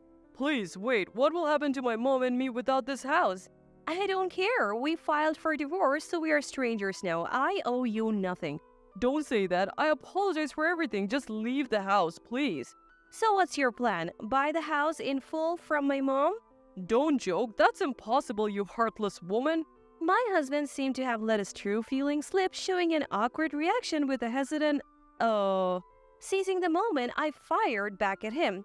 Now you're asking for help? You think that's going to fly after all this time? Are you out of your mind? After all the times you and your mom belittled me, you think we can just pretend it never happened? You brought this on yourself. Please, wait, I'm begging you. I'm genuinely relieved to cut ties with you and your terrible mother. From now on, it's just me and my mom. I couldn't care less about what happens to you two. I hope you both sink to the lowest depths together.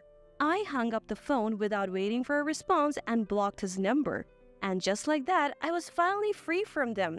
Later on, I heard they moved out of their house and started living in a cramped apartment. With his meager salary and his mother, who had only ever been a housewife, their downfall was easy to imagine.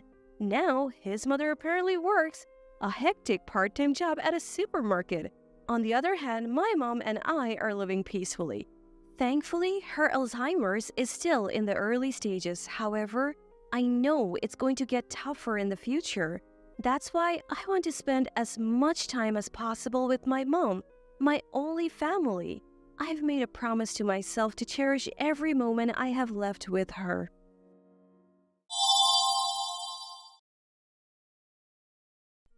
Really? Steak for Christmas? What kind of joke is this? Even on a festive occasion like Christmas, this woman never misses an opportunity to belittle my husband, Ethan, and me. I've graced this house with my presence, along with Joshua.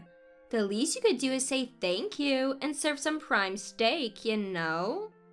Rachel, you really? Oh, come on. You guys probably haven't even had prime steak before, have you? You're just cooking class instructors after all. I couldn't take her condescending laughter anymore and finally raised my voice. Rachel, what have Ethan and I ever done to you? Me hold a grudge against you two? Don't be ridiculous. You're not even worth my time. Then why do this to us? How can you behave this way toward the parents of the man you married? My words, infused with emotion and frustration, didn't touch Rachel's heart. And then it happened. Ethan, who had been silent, grabbed a bottle of beer from the table and splashed it on Rachel. For the first time, we saw Ethan genuinely angry, which made Rachel take a pause, but not for long. Fine, have it your way. I'll tell Joshua about this, she said, making her way to exit the room with as much bravado as she entered. But the door swung open before she could leave. There's no need for that. What? The man who appeared was Joshua, and Rachel would soon face the consequences of her reckless behavior. My name is Lily Johnson, a 70-year-old who runs a modest cooking school in Boston. I have a family that consists of my husband Ethan and our son Joshua. We run the cooking class together. We're not a big name in the culinary world. We rent a room in a community center in Boston. Joshua's in-laws run a major company specializing in cultural centers, and they provide the financial backing and ingredients needed for the operation. Thanks to the support from this major company, the class has been able to continue for a long time. The instructors and local people alike enjoy building relationships through cooking. We've even started getting attendees who come from far away saying, "Yours is the only class where we can enjoy good food and good company." This makes me sincerely grateful for my life as a cooking class instructor. As for Joshua, he's now 42 and has recently been appointed to the president of the company he works for. He's a hardworking and personable individual, and his talents have not gone unnoticed. He's being groomed to take over the leadership of the company. Continuing from the previous scenario, Joshua's career and popularity didn't waver even after he became the company president. In fact, under his leadership, the company flourished, increasing its scale and asset value. During this time of Joshua's success, Ethan and I met her. One day, Joshua brought home a woman as his fiancée. Her name was Rachel. In her early 40s, just like Joshua, she was strikingly beautiful for her age, which took my breath away. However, as soon as Rachel stepped into our home, she whispered loud enough for only us to hear. "Seriously, this tiny, rundown place is Joshua's family home? This has got to be a joke." Both Ethan and I were taken aback by her sudden negative comments. Thinking it might be a misunderstanding, we escorted her into the living room. When introduced by Joshua, Rachel greeted us politely and humbly, as if her earlier comment was a lie. "What a distinguished home you have. I'm so envious. You're both so sophisticated, teaching cooking classes and all." Convinced that we must have misunderstood her earlier, we celebrated their union. They soon got married, but looking back, Rachel's charm was probably a facade to win Joshua and us over. The evidence became clear shortly after the wedding. One day, Ethan approached Rachel, who was lounging on our sofa playing mobile games. "Hey Rachel, could you help me out with something?" Rachel's response was disdainful. "What? You want me to help with what? Housework?" "Wait, hold on. Why are you acting like we're ordering you around?" "You asked for help, didn't you? I bet it's tedious chores like cleaning or laundry. Absolutely not my thing." Ignoring Ethan, she stayed put, making a face. Rachel considered our home as her personal retreat, making Ethan and me do all the cooking and cleaning. At times, she even threw objects at us, creating daily tension. We finally asked her to stop treating our home like a vacation spot. But Rachel retorted, "What do you mean, vacation spot? You told me to feel at home, remember?" Yes, but we didn't say you could treat us like servants. We're family after all. Then hire a housekeeper or a homemaid. You're the ones choosing to do all these troublesome things. Stunned, Ethan and I were at a loss for words. While it's true we know about housekeepers and homemaids, they're not a feasible solution for daily needs. Above all, Rachel always seemed to think about money, as evidenced by her suggestion to hire help. It seemed like she wanted to solve everything with cash. This woman is seriously something else. Every day, I found myself sighing, wondering why Joshua ever married a woman like this. Day after day, Ethan and I would talk about what to do, but we couldn't come up with a solution on our own. We tried multiple times to get Joshua to reduce the number of days he and his wife visited, but Joshua's work schedule made it difficult to even talk. Even when we did talk, Joshua wouldn't give a clear answer. He blamed his busy work schedule and the fact that he couldn't take care of his wife because of it. Joshua had warned Rachel a few times, but she'd just play innocent and say, "Oh, my in-laws are being mean again? They're just jealous because I'm so cute, haha." That passive-aggressive attitude, along with Joshua's own indecisiveness, only fueled Rachel's bad behavior even more. And then, in the midst of this growing concern, Rachel finally crossed a line that should never be crossed.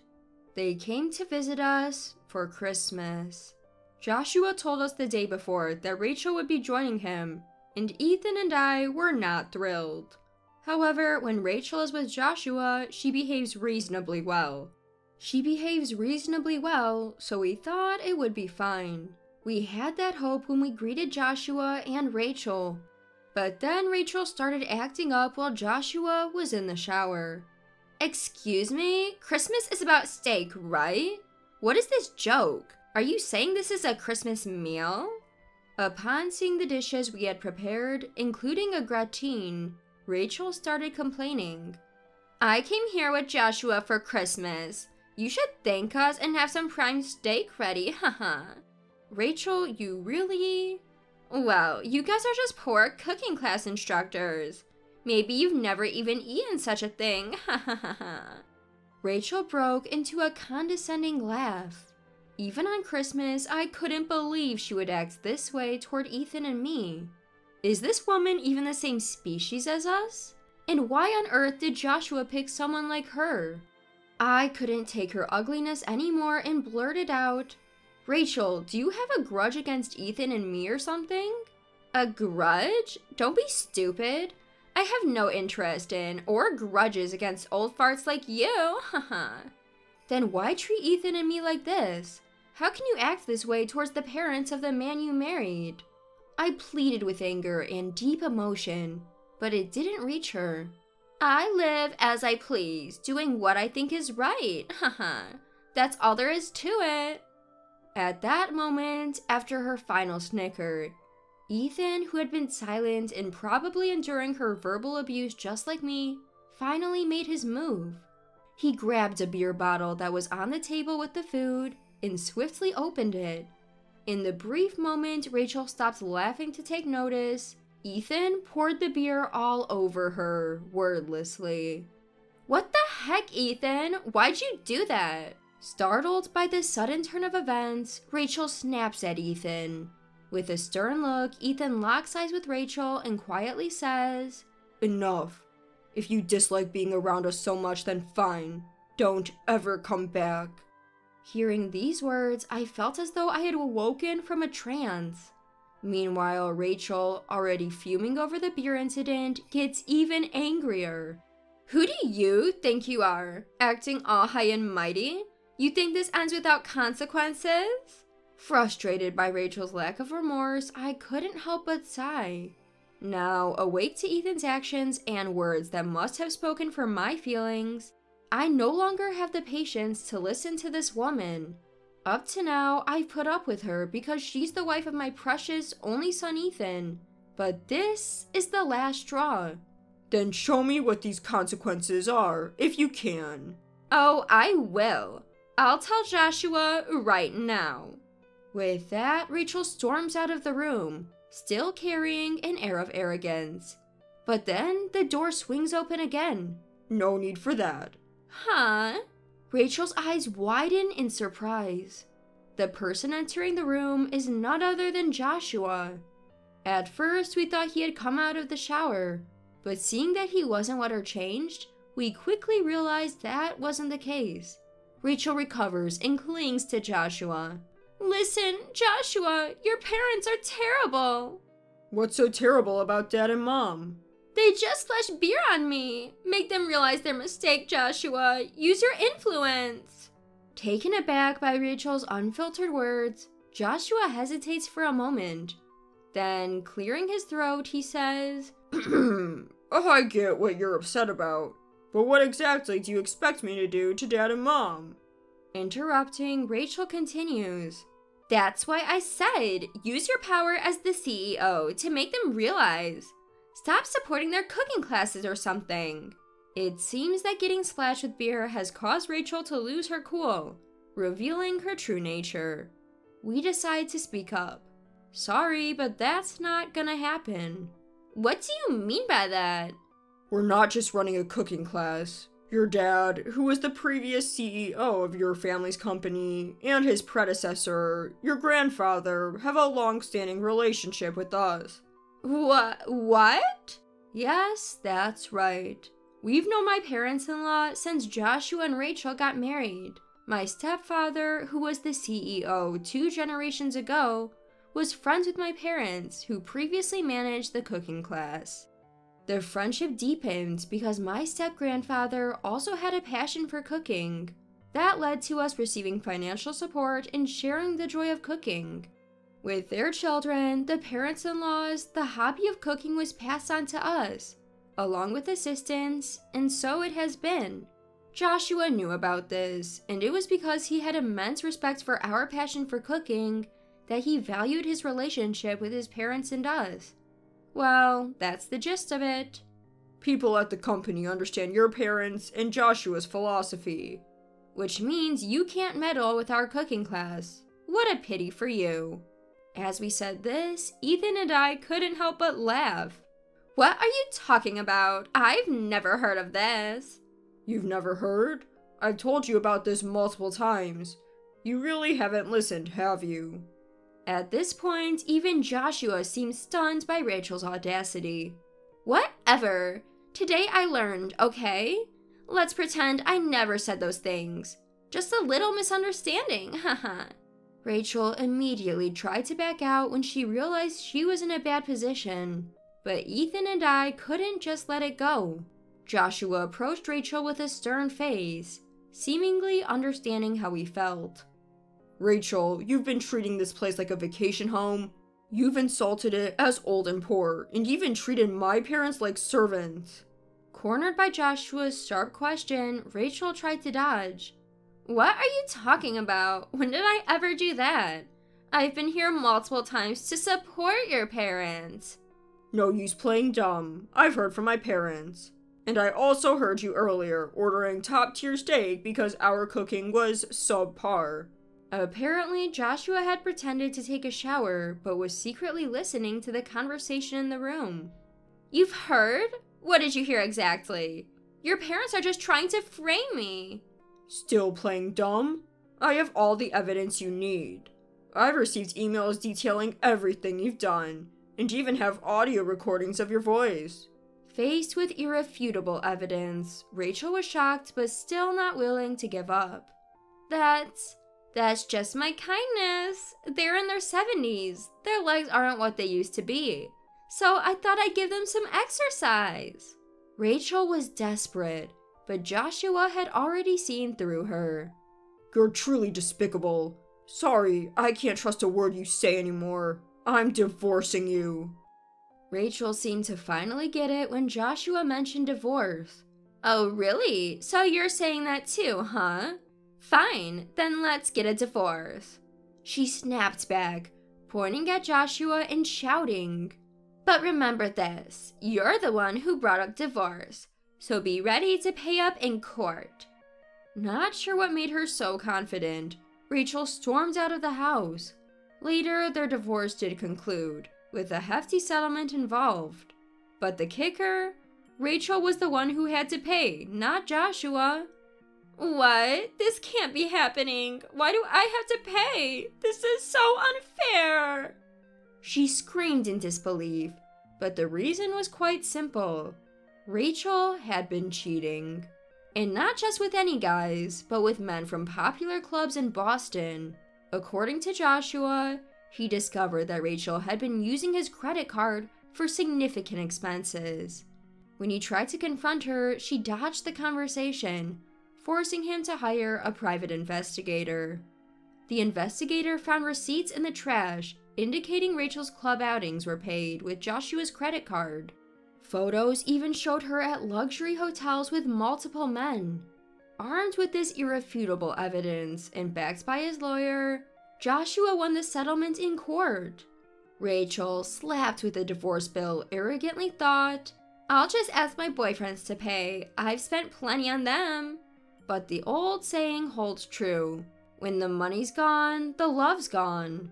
Her club flings promptly dumped her when they realized she couldn't pay. So Rachel had no choice but to pay the settlement, grumbling all the way to the bank.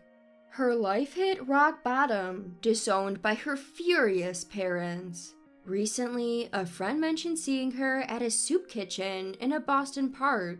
As for us and Ethan, life has turned to peaceful normalcy. Joshua seems to be enjoying his newfound freedom. Yet, we're secretly looking for a new life partner for him, hoping to see a grandchild soon. It's a win-win for us, actually. Our legs are getting a workout from all the running around. Thank you for everything. I gave my husband a respectful nod, handed him the divorce papers, and left the house. He always put work first and couldn't handle household chores. Without me, he'd surely struggle. Let him realize just how helpless he is. My name is Susan. I quit my job right after we got married and became a homemaker. My husband Robert was my former boss, known for his exceptional work skills. Ever since I started working under Robert, he was always there to help. He often gave me advice about work, and eventually we started going out for dinners, privately. We began dating secretly at work and announced our relationship when we decided to get married. When I shared the news of our marriage, many female colleagues were envious. Becoming a homemaker was Robert's idea. However, once we started our married life, Robert began to look down on me. "You just laze around at home and still get to eat. You're really lucky. Who do you think provides for this lifestyle? You should be grateful to me." If I tried to go out on a weekday, he'd make a displeased face. "Going out for lunch while I'm working? Who do you think earns the money for that lunch? Think about it." I started to feel reluctant to go out, fearing Robert's reaction, and began to stay home more. Is this my life now? Just waiting for Robert to come home? I can't stand this. I felt like I needed a change. Determined, I decided to work outside again. But Robert wouldn't allow me to work part-time. "You want to work? Is my salary not enough for you?" "That's not it." I tried to explain desperately. "I feel suffocated staying at home all the time." "You think of work as just a breather? Are you taking it lightly?" He bombarded me with accusations, but I knew if I backed down, nothing would change. I pleaded with Robert. After much persuasion, he finally agreed to let me work part-time, on the condition that I wouldn't neglect household chores. Working outside after a long time was nerve-wracking, but it felt refreshing. I worked hard to ensure Robert had no complaints about the housework after my part-time job. It was tough initially, but I gradually found my rhythm. Around that time, Robert's mother passed away. I informed my part-time job about the sad news and asked for some time off, which they kindly granted. I went back and forth between Robert's family home and our house, preparing for the funeral and taking care of my father-in-law. After the funeral, Robert told me, You only need to visit my family home every other day. Daily cleaning and laundry aren't necessary, right?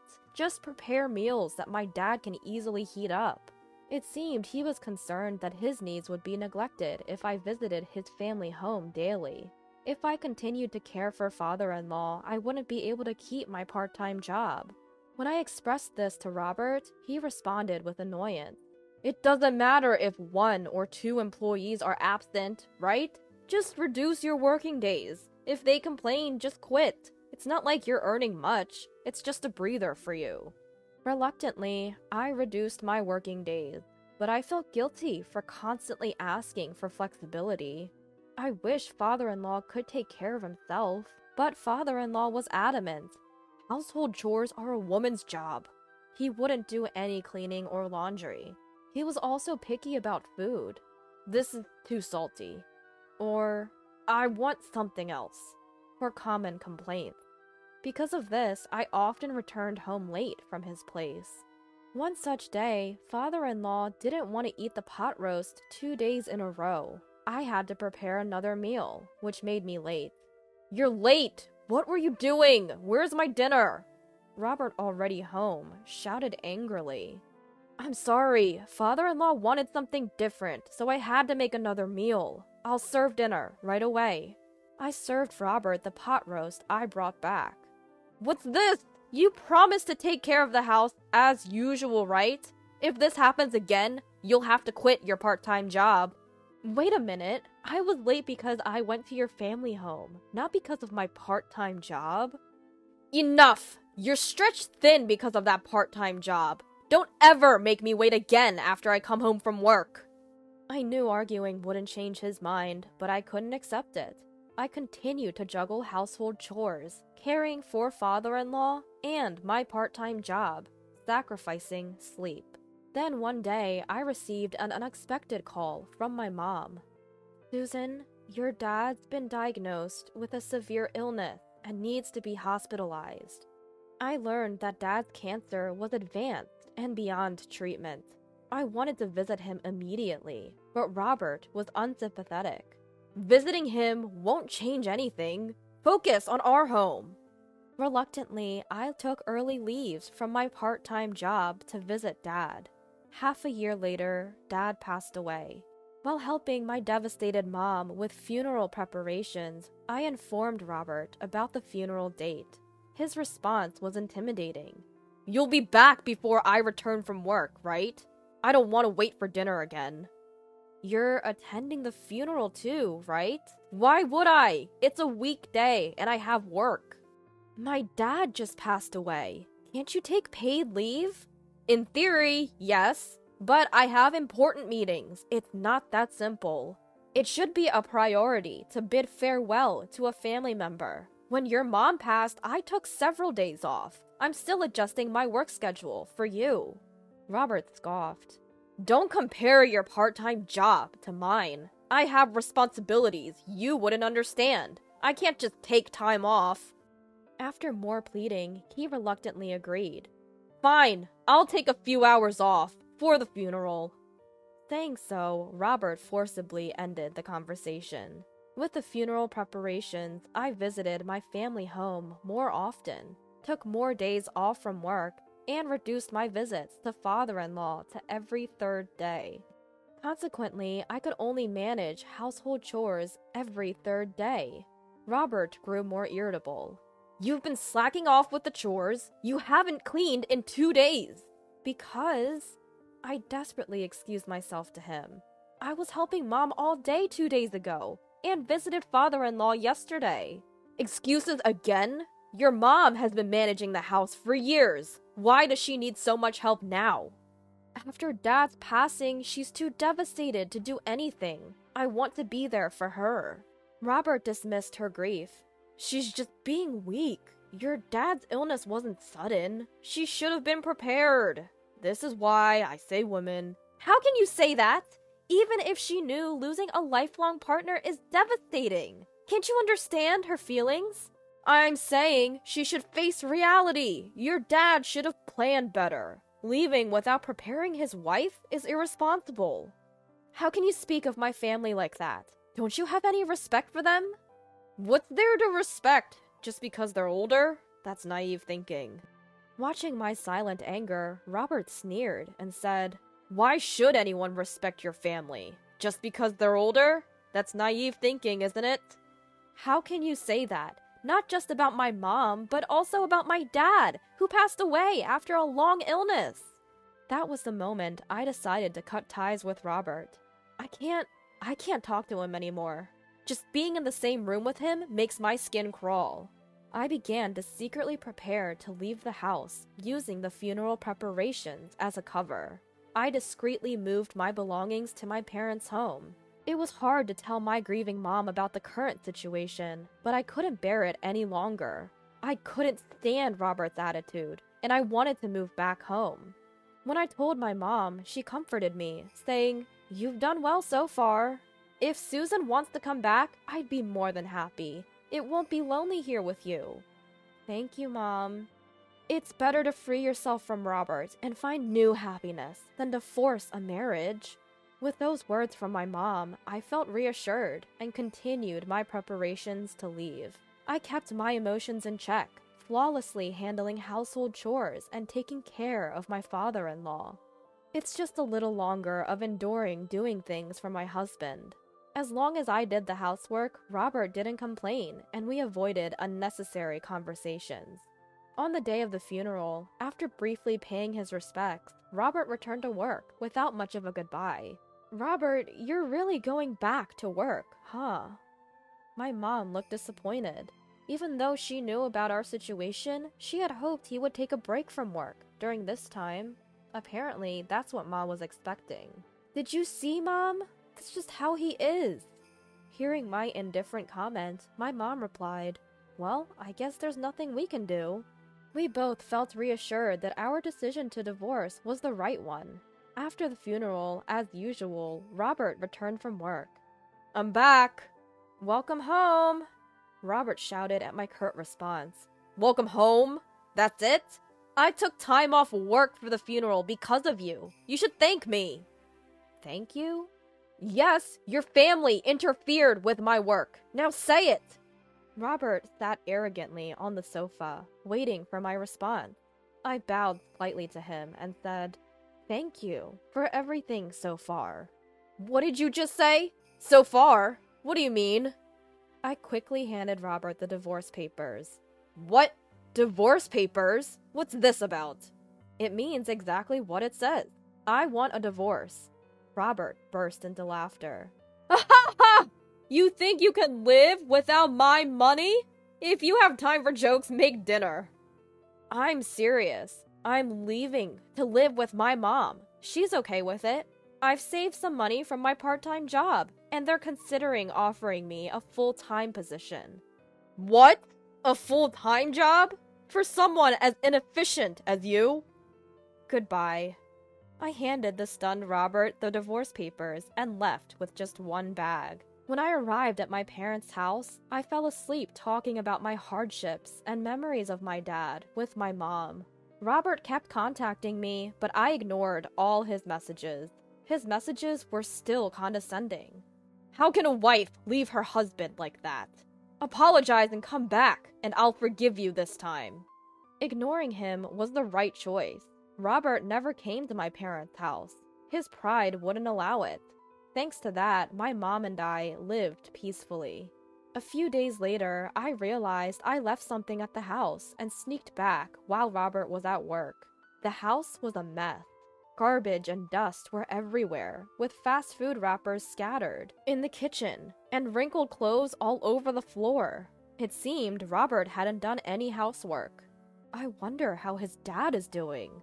As I wandered near Robert's family home, I saw his dad and a caretaker talking at the entrance. Apparently, there were complaints from neighbors about a foul smell from the trash-filled room. "If things don't improve, you need to leave immediately." "I understand. I'll go to my son's place." That's what father-in-law told caretaker. His son's place? If his dad goes there, it'll just add another man who can't do housework, and the trash will pile up even more. Afterwards, I heard from neighbors that Robert's father had packed his bags and tried to move in with Robert, but Robert refused to live with him, leading to a big argument. Their dispute about living arrangements became the talk of the neighborhood, and eventually Robert had to compromise. Even though they ended up living together, predictably, Robert's house turned into a trash heap, causing a stench that bothered the neighbors. Robert, now going to work in wrinkled and dirty shirts, was quickly losing respect from those around him.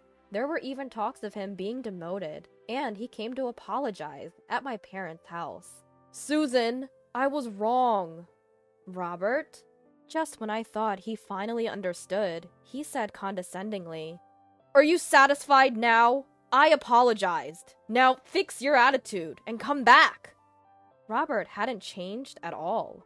What exactly did you reflect on? What? Why are you acting so high and mighty? You didn't just give a shallow apology, did you? Faced with my calm tone, Robert was speechless. Please go home. I have no intention of returning to that house. But without you, the house is a mess, and there's my dad to take care of. You just want me back to take care of you and your dad, right? Well, you might think you're competent at work, but if you can't manage your own life, you're worse than a child. What? How dare you talk to your husband like that? Not husband, ex-husband. We're getting a divorce, so we're strangers now. Wait, I don't want a divorce. Shut up. I am not your servant. You always look down on homemakers. Men like you, stuck in the past and domineering, should just be buried in your trash-filled houses. Stay away from me, you arrogant jerk. I shouted at Robert, locked the door behind him, and when I turned around, my mom was clapping, saying, "Well said." After that, I started the divorce mediation process. Fortunately, the offer for a full-time position progressed smoothly, and it seemed I could earn enough to live comfortably with my mom. My mom, who had been down after losing my dad, was gradually regaining her spirits now that I was back. Life with just the two of us is now fulfilling and joyful. According to my lawyer, Robert and his dad are still living in their trash-filled house. Known in the neighborhood as the useless father-son duo, they're the subject of gossip. Robert, unable to sleep properly because of the trash, is always sleep-deprived. As a result, he lost focus, made a significant mistake at work, and was forced to resign. Without the means to hire a housekeeper, their future looks bleak. Looking back, I feel foolish for trying so hard to please Robert. I'm grateful to have escaped a life of constant endurance. From now on, I'll live my life to the fullest.